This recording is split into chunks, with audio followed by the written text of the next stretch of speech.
একটা বাচ্চা শিশু মিরপুরে তার গলা মানে ধর্ষণের পর গলা কেটে তাকে মেরে ফেলা হয়েছে এবং এই 2 দিনে 3টি শিশু এরকম ধর্ষণ হয়েছে, একজন হত্যা হয়েছে।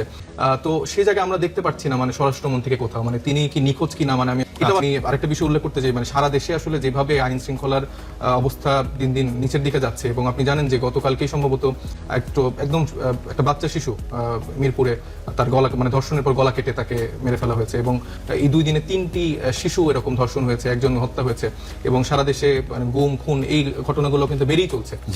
তো সেই জায়গায় আমরা দেখতে পাচ্ছি না মানে স্বরাষ্ট্রমন্ত্রীকে কোথাও, মানে তিনি কি নিখোঁজ কিনা। মানে আমি আসলে আমার বিএনপির সমালোচক বা আমার বিএনপির বন্ধুদের কাছে জানতে চাই তিনি আসলে অবকাশ যাপনে আবার শিলং বা অন্য কোনো দেশে গিয়েছেন কিনা, এটাও আসলে একটা জানার বিষয়। কারণ এইভাবে তো আসলে যদিও আমাদের আলোচনা আজকে অন্যদিকে চলে গিয়েছিল, আমার ইচ্ছা ছিল না যে ওইদিকে যাবে, কিন্তু আমরা শুরু করেছিলাম সেই কারণে আমি আমি প্রতিদিন যাপিত জীবনে এই জিনিসগুলো ফেস করছি। আমাদের যারা পিপলের সাথে কানেক্টিভিটি আছে তারা এগুলো নিয়ে কথা বলে বা তারা নিয়ে জানতে চায়। তো আমার কাছে মনে হয় যে এই দায়বদ্ধতাটা আমাদের আছে।